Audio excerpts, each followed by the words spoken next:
Shalom Aleihim. Bapak Yahweh memberkati saudara sekalian. Malam hari ini saya akan menyampaikan satu materi yang saya beri tema sahabat virtual. Namun sebelumnya saya akan bacakan terlebih dahulu satu kesaksian, yaitu dari Rima, berasal dari Saparua. Saya akan bacakan untuk saudara. Saparua itu mana ya? Papua ya? Maluku. Maluku ya. Oke, ini saya akan bacakan. Shalom Papi Lukas dan Mami Esther. Izinkan saya untuk menceritakan kesaksian kehebatan Bapak Yahweh dalam kehidupan suami dan anak-anak. Tepat di hari Senin tanggal 19 Maret 2024, suami, ketiga anak kami, dan juga salah seorang keponakan pergi ke hutan untuk naik pohon buah gandaria. Sebelumnya saya sudah mengingatkan suami untuk pergi ke hutan pada pukul 12 siang. Dan saya bilang ke suami kalau hutan tersebut terdapat portal kuasa setan. Tapi suami mengatakan masih siang, lebih baik nanti agak sore dikit, sekitar pukul 16. Dan saya pun terdiam. Tidak berselang lama saya mendesak untuk pergi dan akhirnya mereka pun berangkat pukul 14. Singkat cerita, hati saya sudah gelisah dan saya melihat jam dan saya bergumam, kalau misal sampai jam 17 belum pulang, saya akan menelpon suami saya. Dan puji Bapak Yahweh, akhirnya mereka pulang pukul 16.30 WIT. Kemudian anak bungsu kami bercerita tentang kejadian yang ada di hutan. Kalau mereka bisa tersesat. Waktu anak bungsu naik pohon buah gandaria, dia merasa kalau di bawah pohon tersebut ada orang yang menunggu. Dan anak bungsu kami tidak peduli akan hal tersebut dan menikmati makan buah di atas pohon. Dan setelah memetik buah gandaria, akhirnya mereka berencana pulang. Dan ketika hendak pulang, suami saya mengatakan, kita berjalan melalui jalan ini saja. Karena jalan ini bersih dari rerumputan. Anak-anak mengatakan kalau itu bukan jalan yang kita lewati waktu datang. Dan suami sempat berbantah dan dengan berat hati akhirnya anak-anak terpaksa mengikuti perkataan suami. Dan ketika berjalan agak jauh, anak perempuan kami yang sulung berkata, "Pak, ini bukan jalannya." Tapi suami bilang, "Ini jalan yang bersih." Karena waktu itu suami saya sedang menerima telepon dari om pemilik hutan tersebut. Dan kembali anak perempuan kami yang sulung mengatakan, "Pak, jalan ini bukanlah jalan yang Papa kira, karena jalan ini banyak rerumputan dan pohon-pohon besar." Dan anak perempuan kami melihat ada sosok berbadan besar dan hitam, sampai pada akhirnya anak sulung, anak bungsu, dan papanya saling berbantah. Anak kami hanya berkata, "Tuhan Yesua tolong kami." Dan seketika itu suami saya mengikuti kemauan kedua anak kami. Dan mereka pun segera pulang. Ketika mereka berbalik arah untuk pulang, dan suami saya tersadar kalau jalan yang dilalui itu berubah menjadi semak belukar yang ditumbuhi rerumputan tinggi-tinggi dan juga begitu banyak pohon-pohon besar. Mereka pun berjalan dan tanpa menengok ke belakang. Dan yang lebih heran lagi, anak kami yang bungsu bilang, padahal pohon yang dinaiki tadi jaraknya tidak jauh dari jalan raya. Akhirnya suami dan anak-anak bisa kembali ke rumah dengan selamat. Dan semua karena campur tangan Bapa Yahweh di dalam kehidupan kami. Kalau bukan karena kuasa Bapa Yahweh, pasti kita akan terhilang. Demikianlah kesaksian saya, dan terima kasih sudah mau membacakan kesaksian saya, dan salam sehat selalu buat Papi dan seluruh keluarga. Bapa Yahweh memberkati. Salam dari kami, Rima di Saparua. Ya, itulah kesaksiannya. Baik, Bapak Ibu, sekarang kita akan mulai mempelajari tentang sahabat virtual. Apa itu sahabat virtual?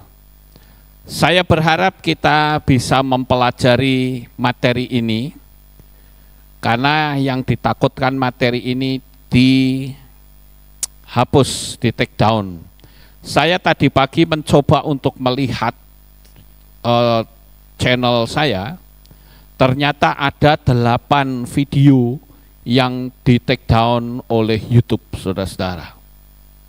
8 video itu adalah masih percayakah dengan mitos? Itu yang pertama. Yang kedua, masih mau dipasang microchip? Yang ketiga, kebohongan sedang dinyatakan di depan mata. Yang keempat, perasaan adalah energi dahsyat. Kelima, bintang Daud yang penuh misteri. Yang keenam, apakah perbedaan antara Talmud dan Torah? Yang ketujuh, agenda besar NWO sedang digenapi. Yang kedelapan, 666 sudah dimulai. Nah, kita akan melihat materi ini Bapak Ibu, agar supaya kita bisa memahaminya. Dan saya perlu memberitahu bahwa sahabat virtual ini adalah bahasa universal. Dan kalau saudara melihat di luaran sana, saudara akan menemukan materi yang juga sama. Itu adalah sahabat virtual. Nah, tentu saja saudara akan bertanya, apa kaitannya dengan kerohanian? Oh, ada kaitannya, saudara. Nah, oleh karena itu, dengan kita mempelajari sahabat virtual, saudara akan tahu apakah ketika ada orang yang membuat pernyataan Tuhan berbicara, itu berasal dari Tuhan betul atau dari diri sendiri, yaitu sahabat virtual. Saya akan jelaskan tentang apa itu sahabat virtual. Namun sebelumnya, saudara-saudara, di dalam dunia kerohanian kita, itu akan kita lihat tentang adanya mana yang asli dan mana yang KW. Di sana ada 2 gambar, yang sebelah kiri dan yang sebelah kanan, itu sama-sama yang orang bilang juru selamat yang sedang berdoa. Sekarang menurut saudara, yang kiri dan yang kanan ini yang sesuai dengan kitab suci yang mana? Yang kanan. Nah, kalau yang kiri itu kesalahannya di mana, saudara? Tangannya ditutup. Kemudian pakaiannya, ya, pakaiannya seperti itu. Jadi tidak ada pakaian orang Yahudi yang seperti itu. Ya, pakaiannya ya seperti ini. Nah, Bapak Ibu yang terkasih, saat ini saya akan memberikan hak jawab untuk sebuah channel, yaitu channelnya Pak Roy. Saya hanya ingin memberikan hak jawab saja, mengingat banyak jemaat yang keluar, bahkan ada yang anti organisasi. Ya, mohon maaf, sebetulnya saya ini didesak oleh jemaat, dan dulu pernah saya katakan saya nggak mau meng-counter gitu, saya nggak mau. Kenapa? Alasannya juga karena saya dengan Pak Roy itu kenal baik. Ya, kami bersahabatan, dan yang saya tahu Pak Roy itu orangnya baik, saudara-saudara. Jadi jujur saja saya sangat terpaksa dan berat hati, saya harus meluruskan hal ini kepada jemaat. Ya, karena banyak yang menyatakan diri mundur karena KPI itu organisasi, ya. Dan saya perlu memberitahu bahwa kami tidak pernah melakukan penyerangan terhadap siapapun, ya, khususnya di channelnya Pak Roy. Saya tidak melakukan penyerangan, ya. Di channel itu berbicara tentang yang namanya speak in tongue. Saya pun mendoakan orang kadang pakai speak in tongue. Jadi bagi saya speak in tongue saya tidak anti, saudara. Kalau saudara melihat video saya pernah mendoakan seseorang saat mau baptis, dan ternyata orang tersebut bermanifest. Saya pun speak in tongue. Videonya juga saudara bisa lihat. Juga bicara tentang minyak urapan. Saya pun pakai minyak urapan. Ya. Bahkan saya sering konfrontasi dengan kuasa kegelapan. Saya pun pakai minyak urapan. Jadi yang saya ingin bicarakan itu hanyalah tentang perjamuan kudus, karena ada jemaat yang ketakutan kalau tidak perjamuan kudus tiap hari itu tidak rapture. Nah, ini yang harus saya luruskan. Jujur aja saya sangat segan dengan Pak Roy. Kenapa? Karena kita sudah berteman cukup lama dan saya tidak punya masalah dengan beliau. Bahkan saya banyak merekomendasikan jemaat yang main internet untuk bisa ikut channelnya Pak Roy. Itu bukti bahwa kami mendukung pelayanan karena kami sama-sama pengagung Bapa Yahweh. Namun demikian, saya tidak ada salahnya kalau punya pesan kepada jemaat yang sudah menyatakan keluar, saya undang kembali untuk bisa hadir. Nah, nanti saya akan luruskan, karena kalau sampai ada pernyataan bahwa organisasi itu Tuhan tidak suka, itu sebetulnya agak kurang tepat. Karena kalau kita bicara kehilat saja di Israel, itu sudah bicara organisasi. Bahkan kalau kita anti organisasi, bagaimana nanti kalau misalnya orang mau kawin? Pasti dari catatan sipil akan minta akte pemberkatan. Nah, kalau akte pemberkatan kan itu bicara tentang organisasi. Begitu juga dengan baptisan pembaharuan. Kalau saudara yang belum pernah ngurus paspor, ya, dan kebetulan nama saudara adalah bernuansa kitab suci, saudara pasti akan ditanya, punya akte baptis atau tidak. Nah, akte baptis itu juga bicara organisasi.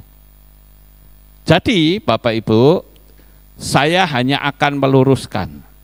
Saya nggak akan mengcounter apapun, saya hanya meluruskan apa yang saya tahu. Dan bagi saudara-saudara yang sudah menyatakan diri keluar dari Kehilat Aleph Tau, percayalah, hati saya tidak berubah. Ketika sekali waktu saudara di tengah malam atau dalam situasi yang membutuhkan pertolongan, jangan segan-segan hubungi saya.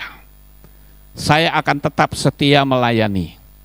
Karena bagi saya, sekali saya gembala, pantang saya mundur. Jadi jangan merasa segan, jangan merasa sungkan atau merasa gengsi. Kalau butuh saya, silahkan dihubungi. Ya. Saya pun juga mengakui bahwa organisasi itu enggak terlalu penting. Artinya begini saudara, kalau dibilang enggak terlalu berarti tetap ada unsur pentingnya. Ya Bapak Ibu, karena kita hidup di dunia, kita hidup di Indonesia. Saya ambil satu contoh misalnya. Dulu pernah ada salah satu KPI yang ada di salah satu pelosok di Sulawesi. Kalau tidak salah di Pulau Peling waktu itu, di pulau yang sangat terpencil. Waktu itu KPI akan orang-orang di situ yang bikin persekutuan akan ditutup karena dianggap liar. Lah Pak Gembalanya memberitahu bahwa kami bukan liar, kami punya organisasi. Kalau betul punya organisasi, mana buktinya? Lalu kami kirimkan surat bahwa membuktikan jemaat yang ada di sana itu adalah jemaat KPI. Akibatnya apa? Pekerjaan Tuhan jalan terus sampai hari ini, saudara. Nah, itu kan pentingnya organisasi di situ. Ya. Dan orang-orang yang keluar karena di channel tersebut dikatakan bahwa yang perjamuan kudusnya setahun sekali itu dombanya masih hitam. Ya. Dan akan dimakan oleh naga biru. Nanti saya akan terangkan bahwa penerangan ini agak meleset, ya Bapak Ibu. Nanti saya akan terangkan. Cuman waktu itu saya berpikir begini, sebetulnya perjamuan kudus tiap hari, tiap minggu, tiap bulan itu dari mana? Saya coba untuk cari tahu. Dan ternyata ini adalah konsep awalnya yang saya tahu, saudara.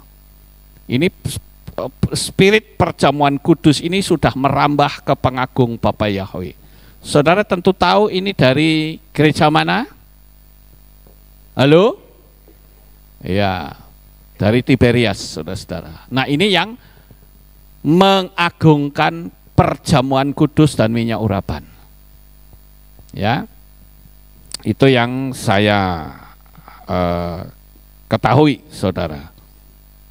Ini juga.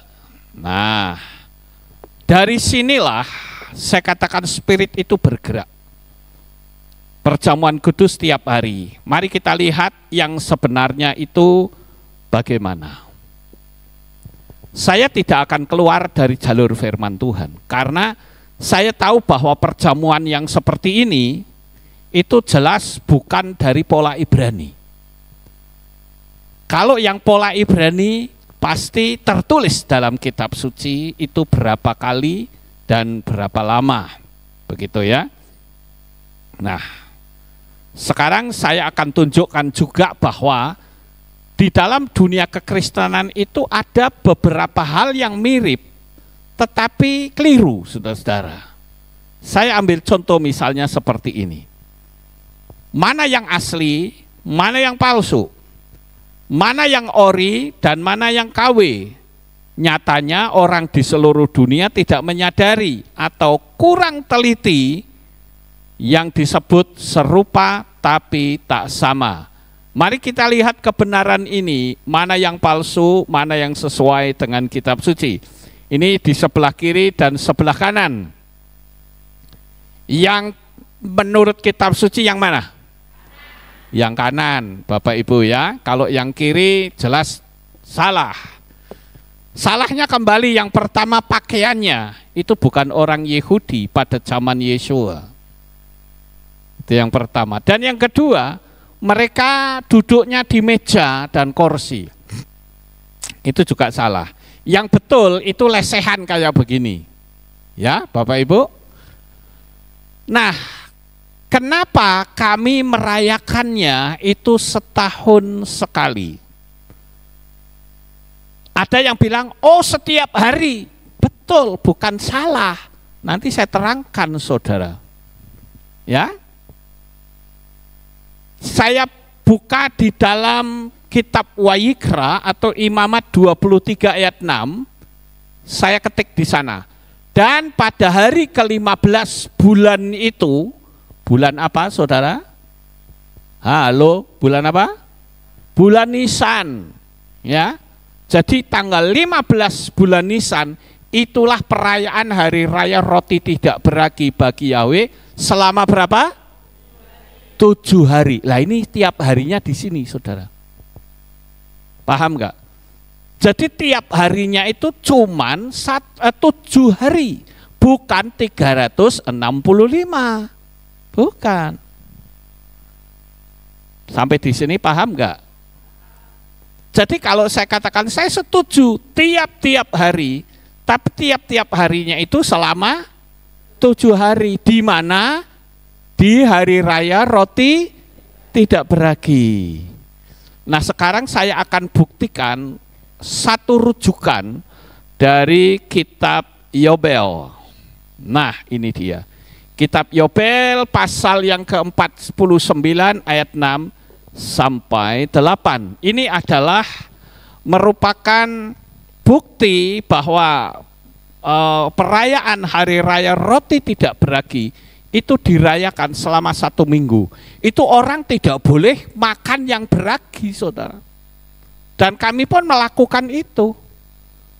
Ya. Kalau saudara lihat nanti di roti tidak beragi, saudara mau cari tempe di pastori nggak akan ketemu. Oh iya betul. Kita nggak akan makan tempe karena tempe itu beragi. Saudara juga nggak akan ketemukan roti tawar, nggak ada. Karena roti tawar itu adalah roti yang beragi. Jadi kami mentaati apa yang kitab suci tulis. Sekarang saya baca. Dan seluruh Israel memakan daging anak domba Pesah dan meminum anggur dan memuji dan memberkati dan bersyukur kepada Yahweh Elohim bapa leluhur mereka, dan bersiap untuk pergi dari bawah kuk Mesir dan dari perbudakan jahat. Dan ingatlah, engkau hari ini seumur hidupmu dan peliharalah itu apa? Dari tahun ke tahun seumur hidupmu, ya, sekali dalam setahun, pada harinya menurut seluruh hukum-hukumnya, dan jangan menangguhkan itu dari hari ke hari atau dari bulan ke bulan. Artinya nggak boleh meleset dari tanggal yang telah ditetapkan. Paham Bapak Ibu? Jadi saya punya dasarnya di situ. Ayat 8, karena itu adalah ketetapan kekal. Sekali lagi, ketetapan kekal. Dan dipahatkan pada loh-loh surgawi mengenai seluruh Bani Israel, bahwa mereka harus, perhatikan kata harus. Harus itu adalah sebuah kalimat perintah. Memelihara itu setiap tahun pada harinya sekali dalam setahun, di sepanjang seluruh generasi-generasi mereka, dan tidak ada batas hari-hari, karena ini ditetapkan untuk selamanya. Ya, jadi ini ketetapannya adalah selama-lamanya. Ya, bukan ditetapkan ya tidak ada batas hari-hari. Artinya oh ini cuma dilakukan 10 tahun misalnya. Enggak, selama-lamanya itu ya sampai dunia kiamat, saudara. Kemudian, kenapa tadi saya katakan ini adalah pola Ibrani? Nah, kalau saudara melihat di kitab Nisan atau kitab Aviv, ya, itu mutim dan hari-hari libur. Nah, saudara lihat itu yang saya garis bawahi, dikatakan Hak Hamatzot, Festival Unleavened Bread. Itu adalah hari raya roti tidak beragi, itu dirayakan mulai tanggal 15 sampai 21. Itu orang tidak boleh makan roti yang beragi. Ya, jadi selama 1 minggu. Perjamuan kudusnya pun di situ, saudara. Dan sekali lagi kata perjamuan kudus itu dalam kitab suci kita tidak ada. Yang ada adalah seder Pesah. Seder itu artinya peraturan, ya, aturan atau seder itu kan dekat dengan kata sidur. Pesah itu ya Paskah, itu di masa raya Pesah itu. Jadi mulai tanggal 15 sampai 21 itu tiap-tiap hari saudara nggak boleh makan makanan yang beragi selama 7 hari. Nah, sekarang berhati-hatilah jika orang berkata Tuhan atau Roh Kudus berbicara. Nah, ini saya akan singkapkan nanti, saudara, tentang sahabat virtual tadi, ya. Kenapa kitab suci menyuruh untuk menguji setiap roh? Di dalam 1 Yohanan 4 ayat 1, karena bisa saja yang dianggap Roh Kudus itu sebenarnya adalah sosok sahabat virtual. Nah, ini dalam dunia Kristen nggak pernah diajarkan. Sehingga ketika yang ngomong itu adalah sahabat virtual, kita mengira itu adalah Tuhan. Nah, ini bahayanya di situ, saudara. Ya, yang muncul juga dianggap itu suara Tuhan, sebetulnya adalah suara batin. Coba saya bisa minta tolong nggak dibacain ayat-ayatnya? Siapa yang mau? Tolong dibacain. Daripada saya buka sana buka sini kelamaan. Ada yang mau nolongin saya? Pak Opet, silakan. Ini mic-nya, tolong diambil. Ya, jadi Bapak Ibu, saya melakukan sebulan sekali itu ada dasarnya. 1 tahun, salah ngomong lagi. 1 tahun sekali itu ada dasarnya, Bapak Ibu, ya, nggak ngawur. Dulu saya tiap bulan dulu, karena organisasi gereja dulu kan tiap minggu pertama mesti ada perjamuan kudus, ya. Tapi setelah saya diberitahu, ya saya nggak lagi gitu. Ya. Kemudian kita akan baca aja dulu, ya. 1 Yohanan pasal 4 ayat yang pertama. Hai yang terkasih, janganlah percaya kepada setiap roh. Sebaliknya, ujilah roh-roh itu, apakah dia berasal dari Elohim. Sebab banyak nabi palsu telah muncul ke dunia. Ya. Apakah roh itu berasal dari Elohim? Berarti ada roh lain atau spirit lain yang bisa berbicara. Makanya saya perlu menerangkan apa sih yang disebut dengan sahabat virtual. Makanya ini saya kasih pertanyaan di ini. Siapa sebetulnya sosok virtual itu? Ini nggak pernah diajarkan di gereja manapun. Saya coba tak lihat di YouTube manapun, nggak ada pendeta yang ngajarin sosok virtual. Tidak pernah ada. Jadi baru ini, saudara. Ya, siapa sebenarnya sosok virtual itu? Lalu bagaimanakah bentuknya atau seperti apa bentuk sosok virtual itu? Nanti kita akan jawab semua nih 7 pertanyaan ini. Bisakah sosok virtual itu diajak bicara? Lalu dari mana sosok virtual itu datang? Yang kelima, bisakah dia berbicara tentang kerohanian? Yang keenam, bagaimana kita bisa membedakannya antara ini sosok virtual dan Tuhan?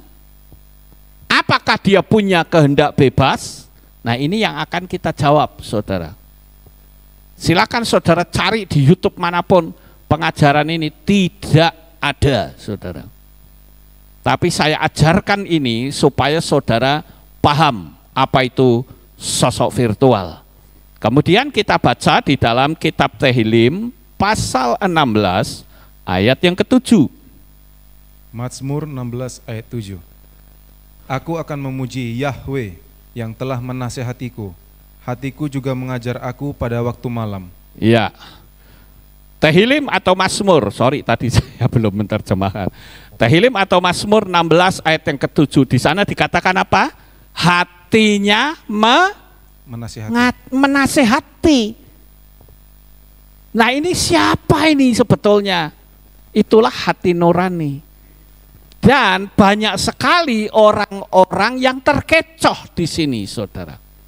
Ketika ada suara hati, dia pikir ini suara Tuhan. Saya ingat dulu ada seorang penginjil perempuan, namanya Christy Moore. Nggak tahu sekarang di mana. Saya sempat bertanya kepada dia satu pertanyaan seperti ini pertanyaannya. What is the difference between the voice of the Holy Spirit and the voice of heart? Apa itu perbedaan antara suara Roh Kudus dan suara hati? Dia terangkan, saudara. Dan sayangnya dia tidak menyinggung masalah ini. Hati kita itu bisa ngajarin kita, bisa didik kita. Maka saya katakan kita akan membahas tentang siapa itu sosok virtual. Nah, sekarang kita lihat, seder Pesah itu dilakukan setiap hari. Sekali lagi, setiap hari. Selama berapa? 7 hari dan berapa? Setahun sekali pada hari raya roti tidak beragi antara tanggal 15 sampai 22 Nisan. Itu ada di Wayikra atau kitab Imamat. Kita baca Imamat 23 ayat 6. Dan pada hari ke-15 pada bulan itu, itulah perayaan hari raya roti tidak beragi bagi Yahweh. Selama 7 hari kamu harus makan roti tidak beragi. Nah, saudara jelas ya di situ berapa lama? 7 hari. Setiap hari nggak boleh lowong, saudara. Makanya kami selalu mengingatkan kalau di perayaan roti tidak beragi, baik saya, istri saya maupun orang yang dipastori, kita boleh makan tapi tidak boleh makan yang beragi. Harus makan roti tidak beragi. Ya. Saudara, untuk bikin roti tidak beragi di channel kami sudah ada, saudara bisa melihat di situ cara-cara bikinnya. Bukan pakai hosti, ya. Jadi yang dimaksud setiap hari itu hanya 7 hari, bukan 365 hari. Ini yang tertulis, oleh karena itu jangan sampai kita menambahi. Sebab firman Tuhan melarang kita menambahi. Coba kita baca di dalam Dofarim atau Ulangan 4 ayat 2, Ulangan 12 ayat 32, dan Mislei atau Amsal 30 ayat 6. Silahkan. Devarim 4 ayat 2. Janganlah kamu menambahi perkataan yang aku perintahkan kepadamu, dan tidak seharusnya menguranginya, demi memelihara perintah-perintah Yahweh Elohimmu yang telah aku perintahkan kepadamu. Ulangan 12 ayat 32.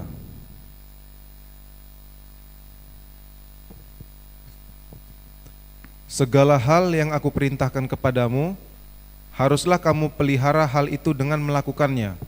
Janganlah engkau menambahi kepadanya, dan janganlah engkau mengurangi daripadanya. Mislei atau Amsal 30 ayat 6. Hendaklah engkau tidak menambahi firman-Nya, supaya dia tidak menegurmu, dan engkau didapati berdusta. Ya, jadi di ayat itu mendukung untuk kita tidak boleh menambahi.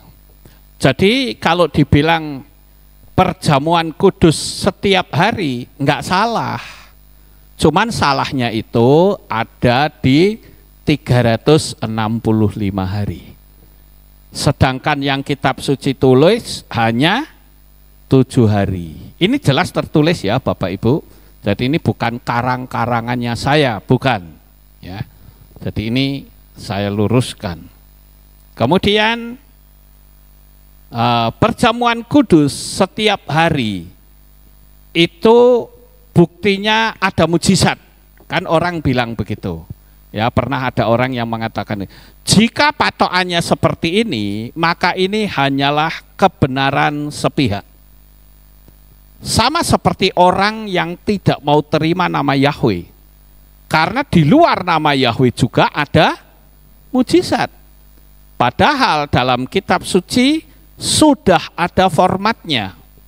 Ingat juga bahwa di alam roh itu banyak sosok virtual yang bukan ciptaan kita, tapi memang sosok asli. Jadi saya kasih tahu saudara, di dunia alam roh itu ada banyak sekali sosok-sosok yang tidak nampak oleh mata.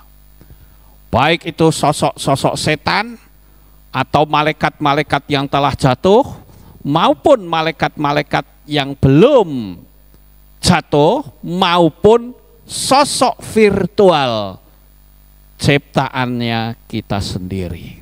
Loh, kok bisa kita mencipta? Makanya saya akan ajarkan kepada saudara tentang sosok virtual itu atau sahabat virtual. Nah, saya akan memberikan sedikit penjelasan tentang penglihatan yang disampaikan oleh Elizabeth. Ya. Nah, di situ diceritakan ada domba yang hitam. Dan domba hitam itu ada tanda darahnya, saudara. Lah, kemudian domba hitam yang ada darahnya itu dimakan oleh naga yang berwarna biru.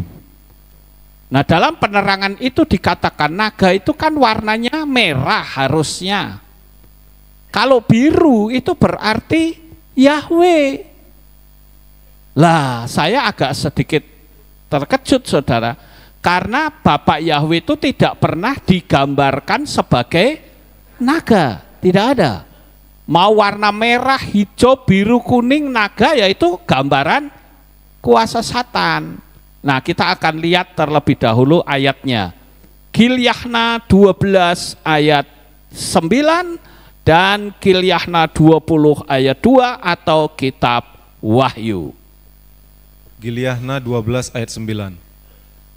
Dan naga besar itu dilemparkan keluar, yaitu si ular tua yang disebut si iblis dan setan, yang menyesatkan seluruh dunia. Dia telah dilemparkan ke bumi, dan para malaikatnya telah dilemparkan bersama dia. Pasal 20. Wayikra 20 ayat 2. Gilyahna. Gilyahna 20 ayat 2. Dan dia menangkap naga itu, yaitu ular tua, yang adalah si iblis dan setan, dan dia membelenggunya selama 1000 tahun. Ya, jadi jelas kalau naga itu tidak pernah kitab suci menggambarkan sebagai Yahweh. Tidak pernah. Tapi dalam penerangan itu dikatakan naga biru itu adalah Yahweh. Nah, itu saya pikir agak kurang tepat ya. Kemudian domba. Domba ini siapa? Domba ini adalah kita.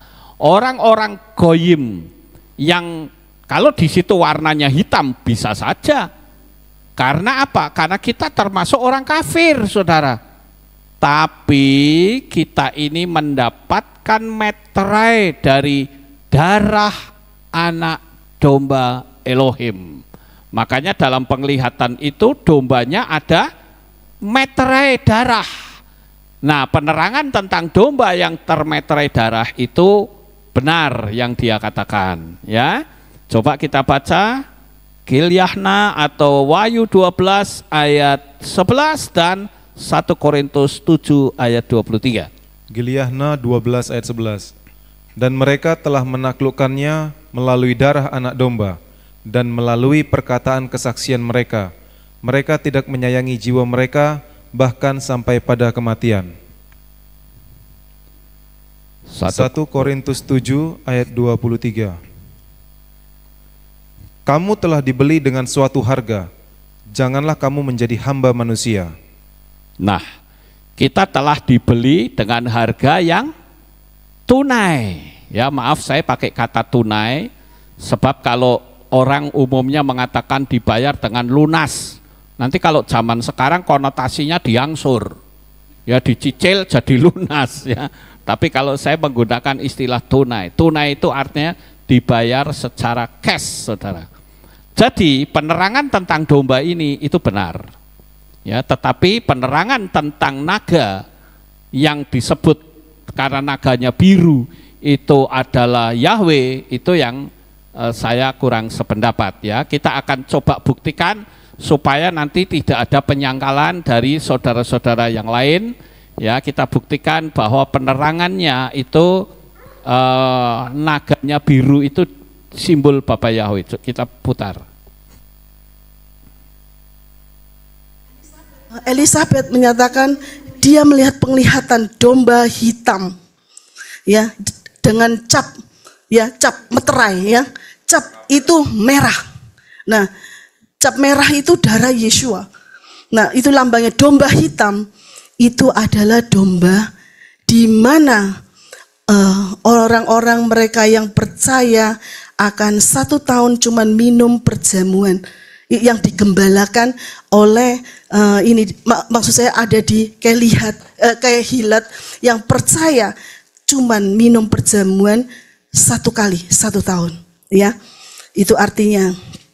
Dan ini domba itu kemudian dimakan, ya, sama naga biru. Saudara tahu naga biru, naga itu kan merah kan. Lah kalau naga biru berarti naga itu adalah mereka akan memakan biru, itu adalah lambangnya Yahweh Yeshua, ya kan? Jadi ditugaskan nanti khusus untuk makan para domba-domba yang hitam tapi ada cap merah, gitu ya. Jadi yang saya dapatkan itu seperti itu. Dan domba hitam itu dimakan itu berarti domba hitam yang ada cap merah itu walaupun domba itu ada cap merah darah Yeshua, tapi dia tetap akan masuk karena dia masih memilih hatinya, masih memihak, masih ada di dalam naungan Kehilat yang 1 tahun itu merayakan perjamuan darah Yeshua, bukan untuk membersihkan, makanya warnanya hitam, bukan untuk menyucikan, tetapi 1 tahun itu yaitu untuk memperingati. Jadi darah Yeshua, perjamuan itu hanya dilakukan 1 tahun untuk memperingati kematian Yeshua, ya. Jadi masih domba itu tidak putih tapi hitam. Ada banyak ikatan, ada banyak yang itu.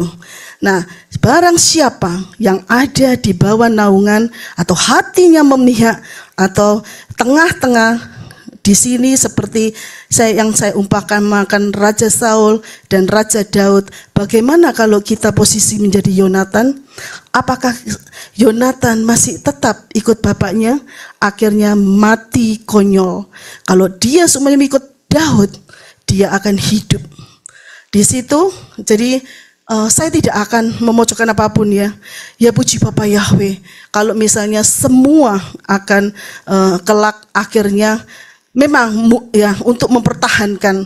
Jadi saudara gini, mereka keselamatan ada kalau mempertahankan dan membayar dengan darahnya sendiri, ya. Dan kalau seperti gini, suatu kerajaan, suatu apapun, ya, apapun di Wahyu juga sudah kita ambil Wahyu, ada 7 jemaat. 7 jemaat itu yang dipilih hanya satu, yaitu jemaat Philadelphia. Dan ini kita sudah mendapatkan semua, bahwa Bapa Yahweh dengan audible mengatakan bahwa kita adalah gereja jemaat Philadelphia. Itu kalau nggak percaya, si Eva dulu waktu di park, Eva ada nggak ya ini? Saya nggak tahu, kalau hari ini mungkin saya nggak tahu. Itu waktu di park. Nanti kalau ada dia bisa. Dia waktu datang dia kaget. Cifang-fang. Waktu aku datang ke park ini, dia bilang, ayo kamu ke gereja Philadelphia. Itu ya. Jadi kita dapat Ya, sampai di situ dulu videonya. Nah, itu penglihatan Bapak Ibu ya. Nah, cuman penerangannya agak sedikit kurang tepat sih menurut saya. Karena domba itu katanya harus bayar dengan darahnya sendiri. Lah kalau begitu bagaimana dengan darah yang sudah nempel di tubuhnya? Bukankah itu darah Yesua? Ya. Nah, kalau seperti itu saya pikir tidak berdasar. Saya pun bisa bikin penglihatan seperti itu. Saya melihat bahwa domba yang didatangi oleh naga hijau itu, naganya diseruduk. Naga hijau, naga biru. Ya, salah lagi. Naga biru. Jadi naga birunya itu turun, wah dombanya berani nih diseruduk naga birunya. Sehingga naga birunya mati, karena domba itu kan kepalanya kuat saudara ya. Nah, cuman kalau saya ngomong begitu tidak ada dasarnya. Tapi ya sudah, saya hanya ingin mengajak saudara-saudara sekalian yang menyatakan keluar, ayo kembali. Saudara nggak perlu takut. Ya, karena perjamuan setiap hari itu tertulis dalam kitab suci, tapi cuma 1 minggu ya, setiap hari, tapi 1 minggu dilakukan setiap tahun. Nah, itu pola Ibrani saudara. Kalau pola Yunani ya tadi seperti gerejanya Tiberias saudara, itu kan tiap hari mereka lakukannya ya. Nah, kalau saya renungkan, kalau tadi kan dikatakan dalam penglihatan itu domba itu dimakan sama naga. Kalau saya menafsirkan berarti domba-domba itu dimakan oleh kuasa kegelapan. Betul nggak Bapak Ibu? Saya jadi ingat dulu pada waktu peristiwa pertama kali kita panggil nama Bapa Yahweh. Ada juga orang yang dapat penglihatan. Orangnya tanya sama saya. Dia bilang begini, Pak Lukas, saya kemarin mendapatkan penglihatan di mimbar kehilat kita, itu ada air yang jernih sekali, mengalir airnya jernih sekali, ikannya banyak, tapi sayangnya ikannya kok podom berobos keluar, sampai tak alang-alangi, ayo jangan keluar, keluar semua begitu banyak, dan malah ngendon di tempat yang air keruh penuh lumpur. Itu penglihatan yang saya lihat. Ya saya bilang, ya ini karena jemaat pada keluar. Lah ini sama saudara. Mereka keluar karena dicaplok sama naga. Naga biru. Naga birunya bukan Bapa Yahweh loh ya. Tapi jelas kitab suci selalu mengatakan naga itu adalah simbol dari Satan. Ya. Jadi ayo, jangan sampai Anda kebablasan dicaplok, ya, dicaplok sama naga biru. Ayo kembali lagi, berusaha meronta supaya keluar. Loh, kalau saudara tetap mau merayakan perjamuan kudus tiap hari, apa saya menentang? Enggak, saya nggak pernah menentang. Bahkan mau melakukan tiap jam pun nggak menentang. Asal bener, ya. Kenapa? Karena saya ambil format aslinya. Ya kalau mau seperti tiap hari juga nggak masalah, terserah Anda. Dan perjamuan kudus itu pun cawannya bukan satu, tapi saya tidak menerangkan di sini. Next time saya terangkan kenapa harus 4. 4 itu bicara dalet. Nanti ada banyak sekali penerangan, saudara. Ya, salah satu diantaranya adalah pengajaran dari Rabbi Avraham Ariel Truchman. Itu saya ambil. Dan itu adalah mesianik yang sudah memanggil nama Yesua. Jadi saya itu kalau menyampaikan sesuatu saya pelajari dulu. Jangan sampai saya membawa kesesatan. Saya bicara pun harus ada dasarnya. Ya, dulu juga begitu. Ketika kita panggil nama Yesua, ya, banyak yang keluar aneh loh. Termasuk Nani, saudara. Nani itu keluar loh itu, ngamuk bahkan sama saya. Ada bahkan yang sampai lewat depan saja nggak mau, najis lewat depannya Alfa Omega katanya, atau Aleph Tau. Malah ngelinter sak dodoan, lewang lewat sini enak-enak kok ngelinter sak dodoan. Itu ibunya Nani itu tak baptis, saya ngamuk dia, saudara. Ngamuk, saya diamuk habis-habisan. Ya saya cuman diem saja. Dalam hati saya, kesian deh lu nggak ngerti. Ya. Sampai akhirnya Tuhan celikkan matanya untuk dia akhirnya ikut baptis juga. Amin. Haleluya. Yang kasihan malah apa? Mamanya belum sempat melihat dia dibaptis, sudah dipanggil pulang oleh Bapak Yahweh, dan dia pasti selamat. Saat ini sudah ada di negeri cahaya. Kita yang harus bertahan. Amin, Bapak Ibu. Padahal yang lucunya, Nani ini kan jualan kaos, judulnya Yesua Hamasiah. Lucu gitu loh. Wong jualan kaos tulisannya Yesua Hamasiah, kok saya panggil nama Yesua dimarahi habis-habisan, dituding-tuding, saudara. Lo kepiye iki, saudara? Ini spirit apa? Ya. Bahkan saya sempat ngomong di sini, di counter dari belakang sana dikecilin semua.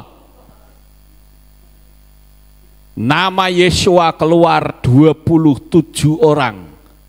27 atau 29 ya? 29, ingat ya, 29 saudara.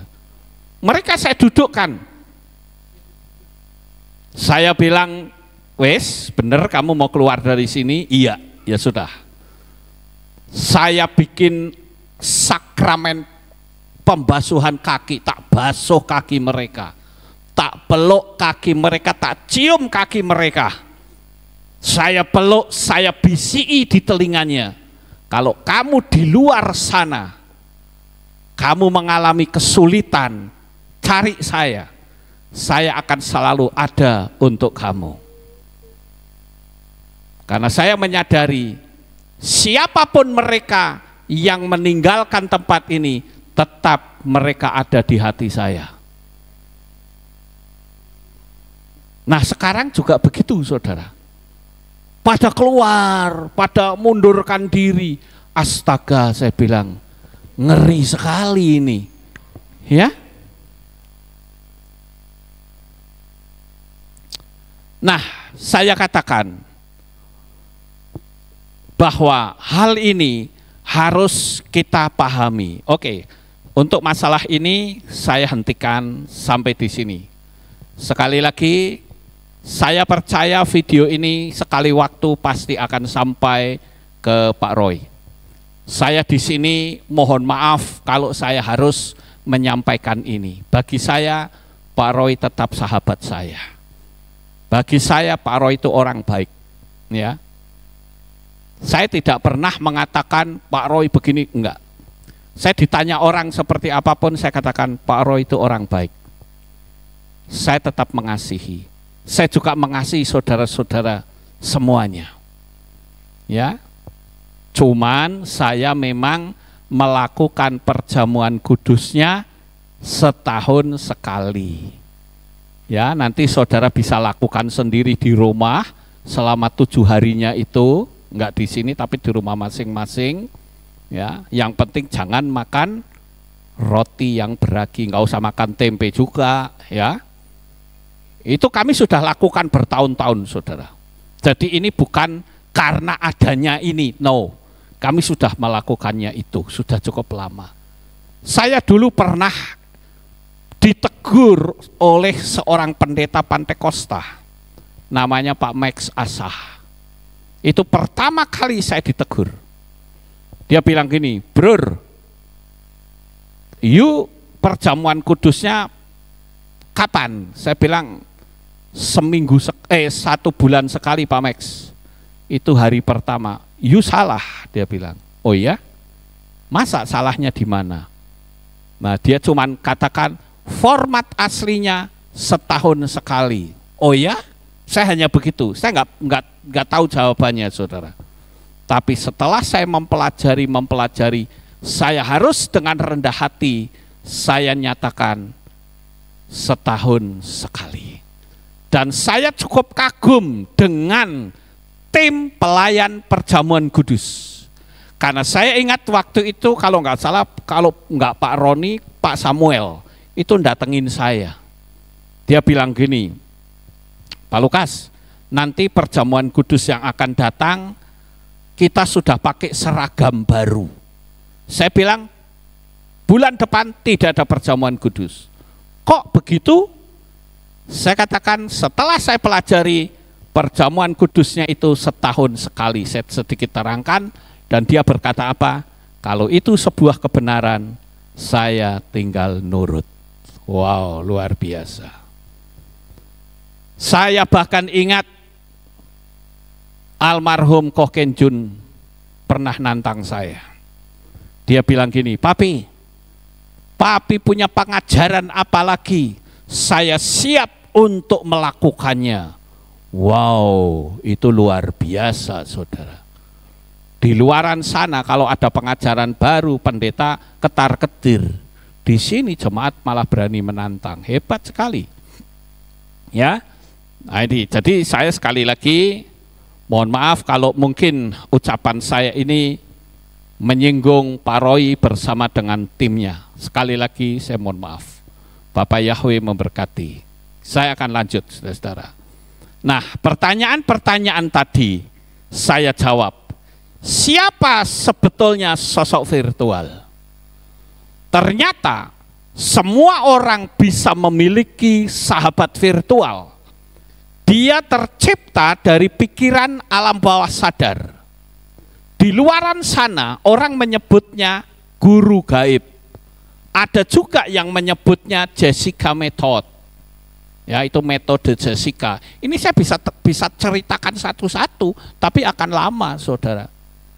Karena saya suka belajar gitu loh. Kemudian orang juga mengatakan pendamping rohani. Ada juga yang berkata kodam diri. Ada juga yang berkata spiritual assistant. Ada juga yang mengatakan kembaran kita. Orang Jawa bilang sedulur papat limo pancer. Pernah dengar? Minimal saya ngomong barusan. Ya. Ada juga yang nyebutnya tubuh batiniah. Nah, awas ketidaktahuan kita akan dunia alam supranatural, kita bisa terjebak di sini. Karena dia bisa muncul seperti sosok Tuhan yang dipercayainya menurut agama masing-masing. Jadi siapa sebetulnya sahabat virtual itu? Adalah sosok yang muncul dari dalam diri kita sendiri. Kalau orang Jawa pasti sudah familiar dengan istilah sedulur papat limo pancer. Nah, itu adalah orang nyebutnya kembarannya kita, saudara. Nah, kemudian yang berikutnya, bagaimanakah bentuknya? Nah, ini bentuknya tidak ada batasan. tetapi sesuai dengan pikiran yang dipercayainya. Dan dia bisa muncul dengan sendirinya, tapi juga ada yang perlu diciptakan. Tergantung dari kepekaan dan kemampuan kita masing-masing. Saudara, kalau sudah mengatasnamakan Tuhan, itulah harus diuji. Makanya kitab 1 Yohanan tadi disuruh menguji. Dicocokkan dengan buku pedoman kita yang dalam hal ini adalah kitab suci kita. Ada apa? Ya. Tidak, kalau tidak ada. Yang bisa saja yang bicara adalah teman virtual kita sendiri. Itu 1 Yohanan 4 ayat yang pertama yang tadi sudah kita baca. Jadi Bapak Ibu, misalnya saya mau memunculkan sosok Yesua, saya bisa munculkan. Dan orang menganggap, oh itu benar-benar Yesua. Belum tentu. Itu sosok yang saya ciptakan dari pikiran saya sendiri. Makanya nanti sebetulnya kalau ini diterangkan panjang banget saudara.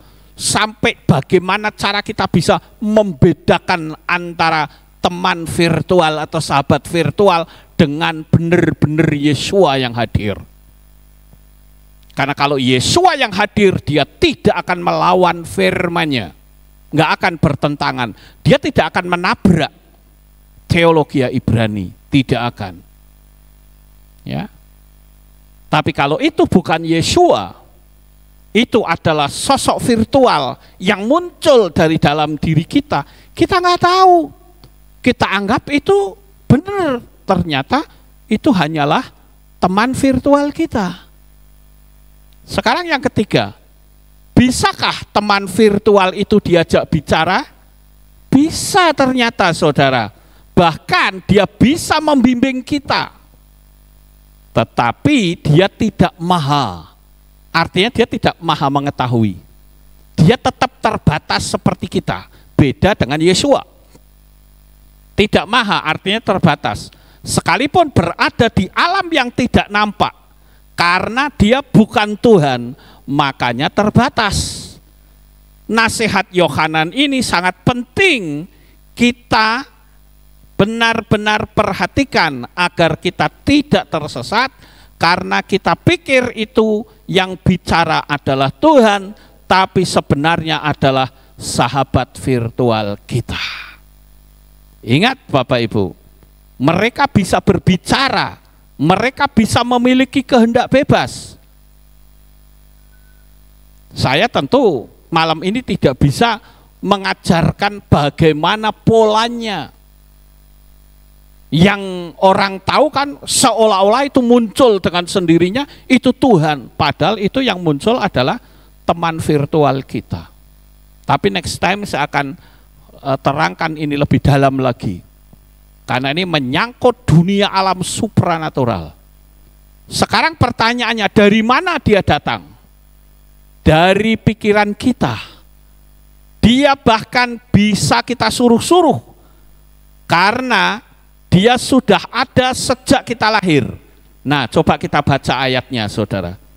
Di dalam kitab Matius 18 ayat 10.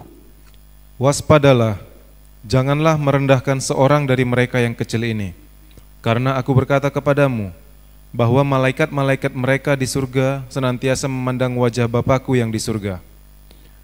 Malaikat-malaikat mereka. Malaikat itu diambil dari kata malak, yang artinya utusan, bisa diutus-utus saudara. Itulah yang saya katakan orang nyebutnya teman virtual. Orang di luar sana menyebutnya apa? Mengaktifkan. Entah saudara pernah dengar atau tidak. Ayo kita mengaktifkan malaikat. Itu sebetulnya adalah sosok virtual. Cuman banyak orang Kristen yang nggak ngerti karena ini nggak pernah diterangkan. Ya, mereka ini sahabat virtual karena sahabat virtual ini bisa intervensi pada kita. Karena figur tersebut punya karakter yang berbeda sekali dengan kita. Dia bisa punya karakter yang garang. tapi dia bisa punya karakter yang lembut. Makanya ada istilah Jessica Method. Saya tahu kisah Jessica Method itu seperti apa. Itu kan yang memulai kan namanya Saiful Anam, orang Indonesia. Apa saudara pernah mendengar cerita itu? Belum, karena di gereja dimanapun nggak pernah diceritakan. Dan saya ngerti hal ini, saudara. Makanya saya mesti hati-hati sekali. Jangan sampai yang kita anggap itu adalah Tuhan, ternyata itu adalah hanya sahabat virtual. Yang kelima, bisakah dia berbicara tentang kerohanian? Lah ini dia, saudara. Kenapa banyak orang, bahkan pendeta-pendeta yang terkecoh, dianggap itu adalah Tuhan? Karena sosok virtual, sahabat virtual kita itu, dia pandai dalam berbicara tentang kerohanian. Makanya pertanyaannya, bisakah dia bicara tentang kerohanian? Sangat bisa, bahkan dia bisa ajari kita seperti layaknya Tuhan. Nah, inilah orang-orang, bahkan pendeta terkecoh karena dipikir itu Tuhan, nyatanya itu adalah teman spiritual kita. Karena kalau Tuhan pasti tidak akan melawan firman-Nya sendiri. Contoh misalnya, ada pendeta yang berkata kalau dia ketemu Tuhan dan dia tanya sama Tuhan, Tuhan, namamu itu siapa? Dia ngomong loh, ketemunya Tuhan loh, saudara. Tuhan jawab, saya itu dipanggil siapapun, saya tidak keberatan. Itu kan lawan firman. Itulah sosok virtual. Paham Bapak Ibu? Tapi karena orang ini tidak paham, sehingga nganggapnya, tuh kan Tuhan ngomong kan, aku diundang sapa wae gelem kok. Nah, saya bilang diundangnya Roro Kidul ya gelem. Ya ndak bisa, saudara. Makanya itu sebabnya dikatakan ujilah setiap roh, supaya kita tidak keblusuk, ya. Nah, kemudian yang berikutnya, nah ini yang keenam, apakah dia punya kehendak bebas? Iya. Bahkan saking bebasnya dia bisa berperan sebagai Tuhan. Itu sebabnya Yohanan kembali menyuruh untuk kita harus mengujinya, karena dia bisa menjadi penyesat. Makanya ada firman yang berkata, ada jalan yang disangka lurus, tetapi ujungnya menuju maut. Dan itu diulang 2 kali dalam Mishlei 14 ayat 12 dan Mishlei 16 ayat 25 atau kitab Amsal. Itu luar biasa Bapak Ibu. Dia bisa muncul saat kita berdoa, sehingga kita berpikir ini Tuhan yang bicara pada kita. Padahal sekali lagi itu adalah sahabat virtual kita. Banyak orang-orang Kristen yang tidak tahu fenomena ini. Ngeri loh saudara. Ini dunia alam roh itu luas sekali. Jangan sampai kita terkecoh. Sekarang, bagaimanakah membedakan antara suara Tuhan dengan suara virtual? Yang pertama, yang diucapkan itu tidak bertentangan dengan firman, itu pasti suara Tuhan. Paham Bapak Ibu? Menegaskan firman Tuhan bukan bertentangan dengan firman. Itulah sebabnya kita harus paham akan firman agar kita tidak disesatkan oleh sahabat virtual kita sendiri. Bicara tentang firman itu mudah dideteksi karena ada dasarnya. Yang berat adalah kalau berbicara yang bersifat umum. Misal, saya pernah tayangkan beberapa waktu yang lalu seorang perempuan yang sering bernubuat yang namanya Cindy Jacob. Dia menubuatkan calon presiden Filipina yang mengatakan bahwa untuk kali ini kamu, dia kan selalu ngomong the Lord says, selalu begitu. Tuhan bicara, Tuhan bicara. Dia nggak tahu kalau yang berbicara itu adalah hati nurani. Makanya ketika dia menubuatkan calon presiden Filipina, dia bukan terpilih malah kalah telak, saudara. Pertanyaannya, kalau benar itu Tuhan, masa Tuhan kalah? Betul atau tidak? Nah ini kan kita mesti hati-hati, saudara. Ya. Jadi kita ini adalah contoh ketidakpahaman dunia alam roh akan adanya sahabat virtual. Sekali lagi, saya tidak anti dengan gerakan Roh Kudus. Saya bahkan mengagungkan Roh Kudus. Karena kita tahu Roh Kudus itu sangat peka. Kita tidak boleh menghina dia. Karena kalau menghina kita tidak ada ampun. Justru ini yang selalu saya tunggu-tunggu. Tapi kita harus hati-hati karena alam roh itu dunia yang maha luas. Kita harus waspada. Kita ibarat seperti orang yang di kerangkeng itu, saudara, nggak ngerti apa-apa. Saya bersyukur kalau saya dulu punya latar belakang dunia kegelapan. Jadi saya ngerti banyak tentang dunia alam roh. Jadi kalau ada seperti Tuhan bicara, nanti dulu Tuhan yang mana? Sesuai nggak dengan firman? Kan gampangnya begitu. Nah kali ini saya kasih tahu, yang sering ngomong Tuhan bicara itu adalah sahabat virtual, saudara. Nah ini saya ambil contoh, saya ulang lagi, saudara. Tuhan bicara, ini yang ngomong Insinyur Niko Nyoto Raharjo. Videonya ada. Jadi saya bukan merekayasa, bukan mengada-ada. Ya, dia katakan COVID ini hanya 3 bulan, kita tengkeng COVID pasti pergi. Nyatanya berapa tahun? 2 tahun. Saudara. Pertanyaannya, katanya itu suara Tuhan. 3 bulan, ayo. Piye itu, saudara? Ya. Tuhan bicara pemilu ini pemenangnya adalah Prabowo. Ini kan tahun berapa itu? Itu yang ngomong Tuhan loh, saudara. Kenapa? Karena dia nggak ngerti bahwa sebetulnya yang bicara itu adalah sosok virtual. Mereka berdoa rame-rame, mereka kusuk, mereka undang Tuhan juga. Ini juga, saudara, berdoa. Oh kusuk sekali, mengucap syukur karena Prabowo sudah jadi presiden. Kalau sekarang iya, kalau yang dulu kan belum, saudara, ya. Bahkan sampai nangis-nangis. Ya. Dia merasakan hadirat Tuhan datang di situ. Perasaan hadirat Tuhan datang itu sebetulnya yang datang Tuhan atau bukan? Bukan. Nah ini loh, saya perlu jelaskan ini. Agar kita tidak gegabah kita ngomong Tuhan berbicara. Karena kita melayani jemaat, saya ngelayani jemaat, jangan sampai saya ngomong tetapi saya menyesatkan. Itu berbahaya sekali. Ya.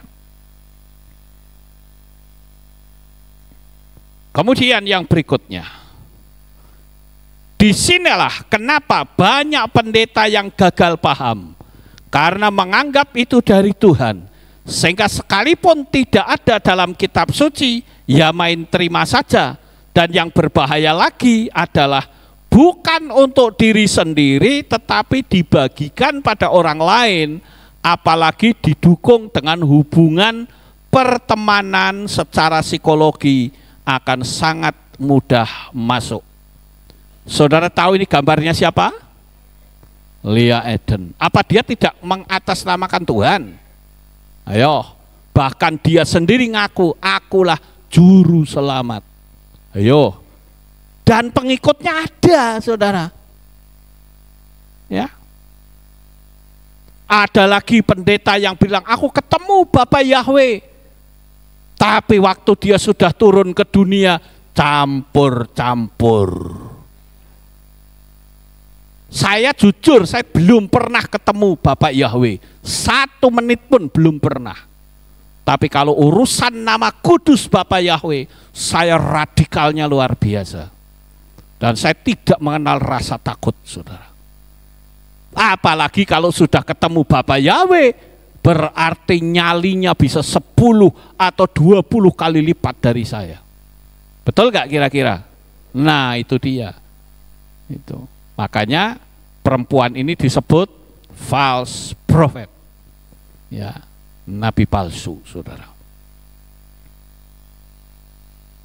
Yang kedua, suara Tuhan pasti membawa semangat dan damai sejahtera, tidak mendatangkan toxic relationship.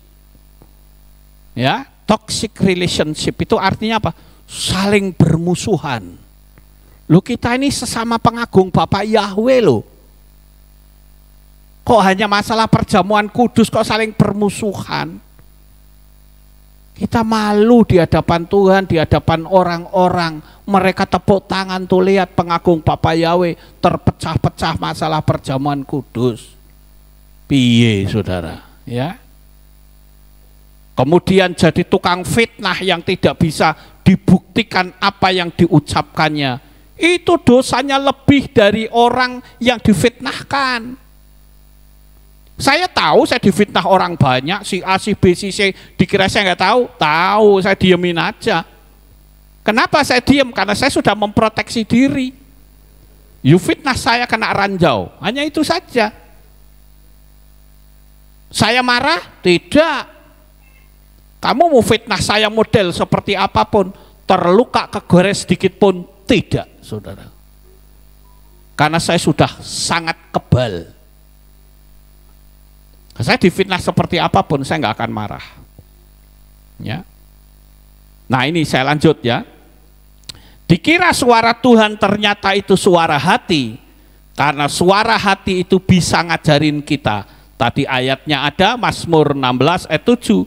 Celakanya ini dibagikan dan diterima sebagai suara Tuhan. Ini sangat berbahaya. Karena Tuhan tidak pernah berbicara seperti itu. Kita baca Yeremia 5 ayat 29 sampai 31. Tidakkah aku akan membuat perhitungan terhadap hal-hal itu? Firman Yahweh, tidakkah jiwaku menuntut balas kepada bangsa yang seperti ini? Suatu hal yang mengejutkan dan menakutkan telah terjadi di negeri ini. Para nabi bernubuat palsu, dan para imam membuat peraturan dengan sewenang-wenang, dan umatku memang mencintai yang demikian. Dan apakah yang akan mereka perbuat pada akhirnya? Saudara lihat, peristiwa itu sudah ada dari sejak zaman dulu. Bagaimana orang melakukan nubuatan-nubuatan yang sebetulnya bukan Tuhan yang berbicara. Bisa saja sosok virtual yang ngomong, iya kan? Karena nabi juga manusia biasa. Sekarang saya lanjut, makanya jika saya dianggap tidak punya karunia suara Tuhan, saya tidak merasa bersalah. Daripada saya menjadi penyesat karena saya punya tanggung jawab pada jiwa-jiwa. Kita baca Yeremia 14 ayat 14 sampai 15. Yeremia 14 ayat 14 sampai 15. Dan Yahweh berfirman kepadaku, nabi-nabi itu bernubuat palsu demi namaku. Aku tidak akan mengutus mereka, dan aku tidak memerintahkan mereka, dan juga aku tidak berfirman kepada mereka. Mereka bernubuat kepadamu tentang penglihatan palsu, ramalan yang tidak berguna, dan itu kebohongan pada hati mereka. Oleh karena itu, beginilah Yahweh berfirman, berkenaan para nabi yang bernubuat dalam namaku, dan aku tidak mengutus mereka, tetapi mereka berkata, pedang dan kelaparan tidak akan ada di negeri ini. Oleh pedang dan kelaparan, nabi-nabi itu akan binasa. Ya, mengerikan sekali bukan Bapak Ibu? Makanya saya berhati-hati sekali. Jangan sampai saya susah-susah melayani. Ternyata begitu saya ketemu di kursi pengadilan Tuhan, Lukas, keluar kamu. Kamu penyesat tahu nggak? Waduh, Kalau saya dikatain begitu, udah deh mau nangis darah nggak akan ada obatnya, saudara. Saya mau ngamuk juga nggak ada yang bisa mengubah. Sekali keputusan, yuk keluar dari sini. Waduh Tuhan, saya minta ampun. Malaikat tangkap orang ini. Tangkap, saya disueret, dioncet-oncet, saudara. Ya, itu sebabnya kita harus hati-hati. Ya, ada yang keluar karena organisasi itu kata Tuhan. Benarkah Tuhan anti organisasi? Tidak, saudara. Kata kehilat itu saja sudah organisasi. Orang pergi ke sinagog, itu saja sinagog ada pengurusnya. Belum lagi ada kata seperti Farisi, Saduki, ya, Eseni. Yesua itu dari kelompok Eseni loh. Kemudian Sikari, Kefa itu dari Sikari. Sikari itu pembunuh bayaran, saudara. Itu Kefa. Makanya kemana-mana mesti bawanya golok. Karena dia tidak merasa aman kalau nggak bawa golok. Karena memang ya sifatnya pembunuh bayaran kan begitu. Ya, bertobat tapi masih pakai golok. Lah ini kan ciloko namanya, saudara. Ya. Kemudian, nah, jangan salah berbicara karena akan membawa kesesatan. Orang Kristen kebanyakan memiliki pengetahuan yang sangat minim dalam dunia supranatural. Ingat, di alam roh itu banyak oknum penyesat. Setan tahu firman. Jadi dia kalau menyesatkan juga pakai firman yang dipelintir, ditambahi atau dikurangi. Nah, Bapak Ibu yang terkasih, itu sebabnya kenapa saya katakan saya harus hati-hati. Setan adalah raja neraka, menyiksa manusia sak penak wudele sendiri. Di kitab suci kita mana ayatnya? Ayo, ini kan dulu rame toh? Di mana-mana orang khotbahnya itu sama, keliling dunia, saudara. Katanya itu dari Tuhan. Dia lihat manusia diseksa sama setan. Lah kok enak jadi setan, saudara? Nyeksa orang di neraka. Loh, saya ngomong benar nggak, saudara?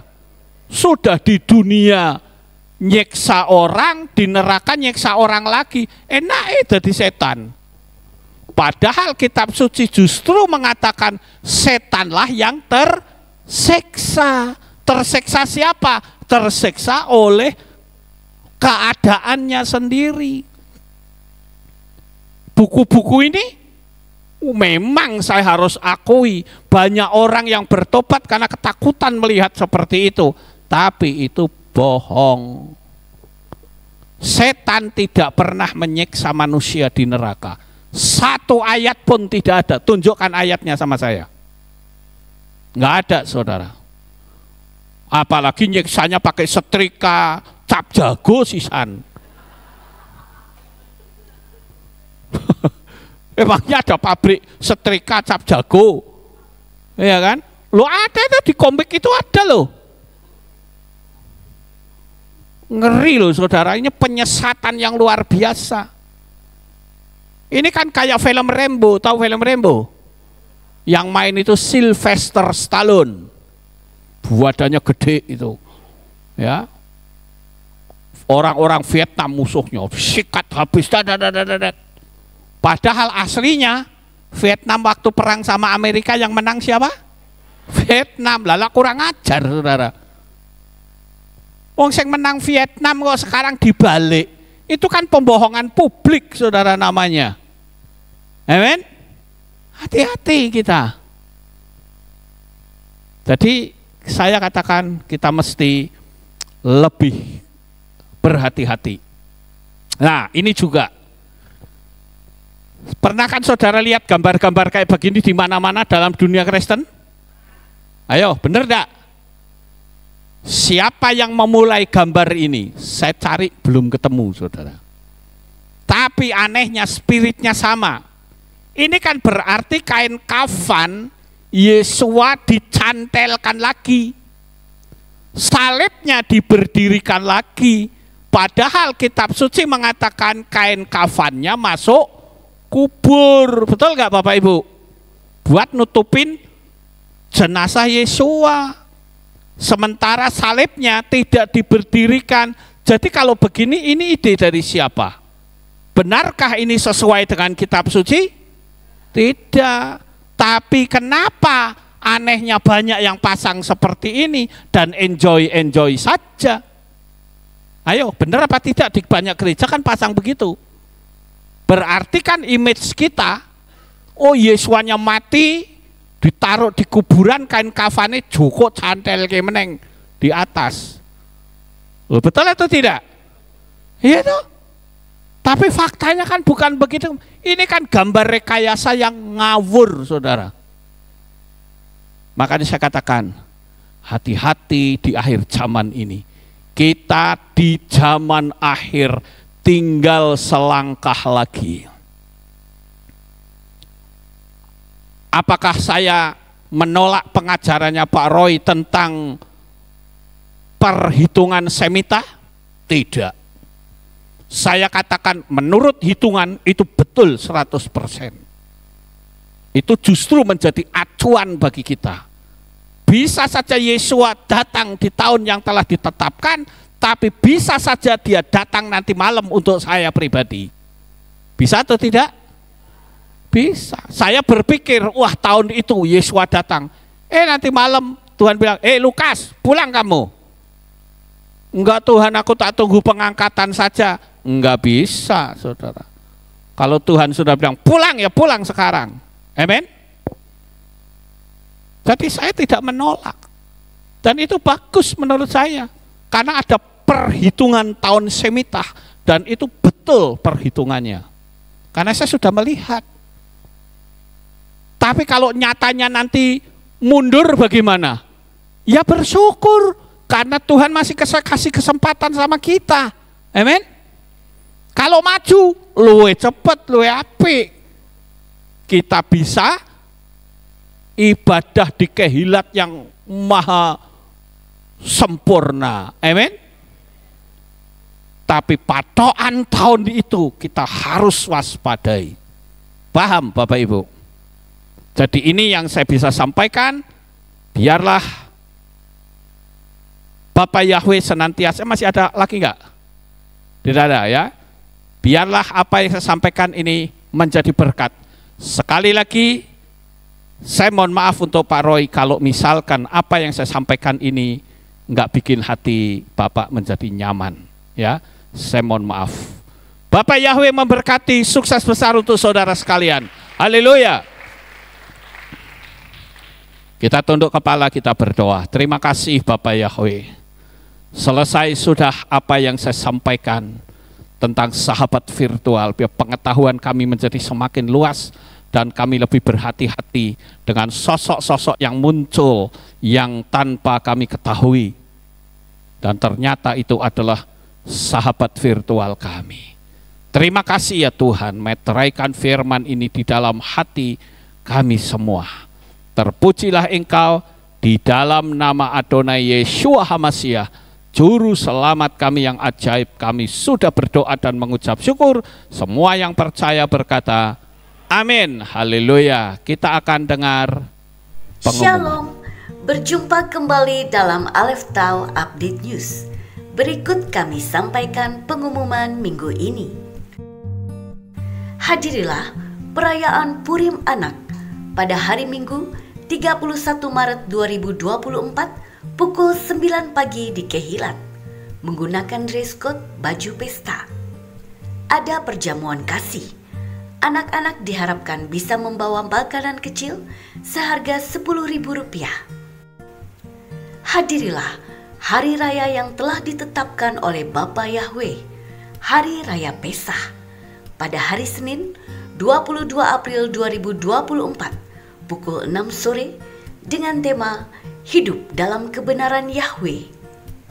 Dilanjut dengan mazah pembuka pada hari Selasa 23 April 2024 pukul 6 sore dengan tema Daging dan Darah HaMashiach, Jaminan Hidup Kekal. ibadah Rabu digabung Selasa. Demikian pengumuman minggu ini. Sampai jumpa di Alif Tau Update News selanjutnya. Amin, haleluya. Bapak Itulah Yahweh pengumumannya. memberkati. Dan ucapan terima kasihnya sama isinya ya. Jadi saya bacakan saja dari keluarga almarhum Ho Bintoro atau Ho Leongbing. Kemudian yang satunya lagi dari almarhum keluarga Bapak Puji Waluyo, suami dari Ibu Salmi. Ya, saya akan bacakan saja. Kepada yang terhormat Bapak Lukas Sutrisno di tempat, salam kasih dalam Tuhan Yesus HaMashiach. Segala puji syukur hanya bagi Bapak Yahweh yang telah memberikan berkat-Nya sampai detik ini.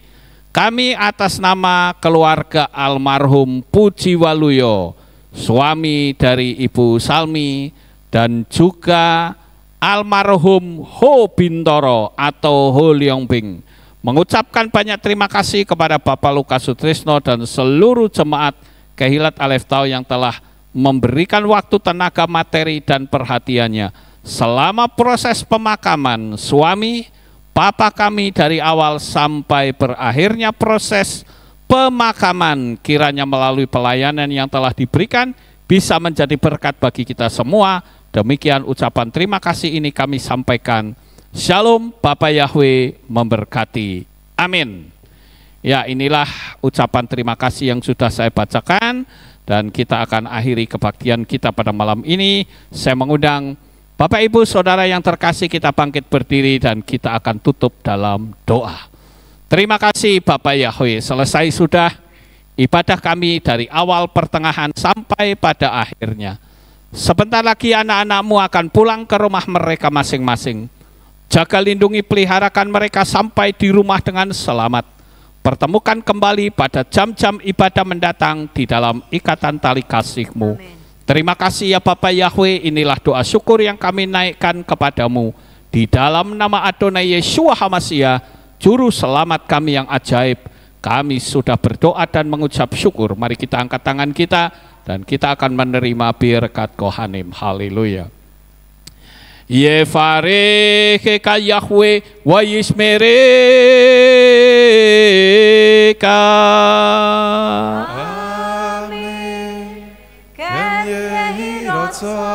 Yair Yahweh panau eleka wihuneka.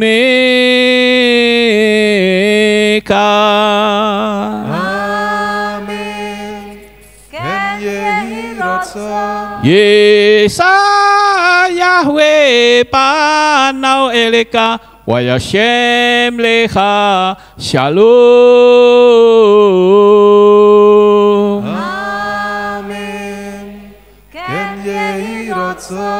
Baruk atapair ufaruk atapasareh. Engkau akan diberkati di ladang dan engkau akan diberkati di kota. Amin. Baruk peripit neka ufriat matka ufri fahem teka syekar ala peka westerot soneka. Diberkatilah buah kandunganmu, diberkati hasil bumimu, diberkati hasil ternakmu, anak-anak lembumu dan anak-anak dombamu. Amin. Baruk tanah kaum isyartika, diberkatilah bakulmu dan tempat adonanmu. Amin. Baruk ata boboy kau faruk ata betseteka, dan kau akan diberkati pada waktu engkau masuk, dan kau akan diberkati pada waktu engkau keluar.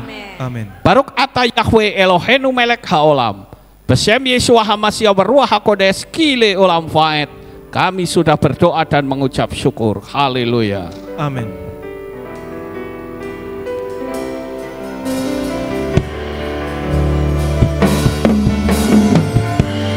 Yevarecheka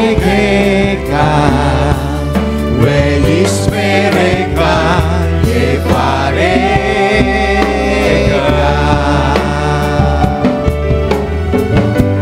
Yair Yahweh panau eleka wikuneka.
Bapa Yahweh memberkati selalu. Amin.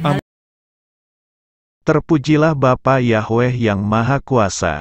Terima kasih atas kehadiran Bapak Ibu Saudara sekalian dalam ibadah bersama kami di Kehilat Alef Tau Magelang. Doa saya Bapa Yahweh memberkati dengan kesehatan yang sempurna, damai sejahtera dan berkat materi yang semakin melimpah. Kami menunggu kembali kehadiran Bapak Ibu Saudara sekalian pada jam yang tersedia. Hari Sabat jam 5 pagi, hari Minggu jam 6 pagi, hari Rabu jam 6 sore.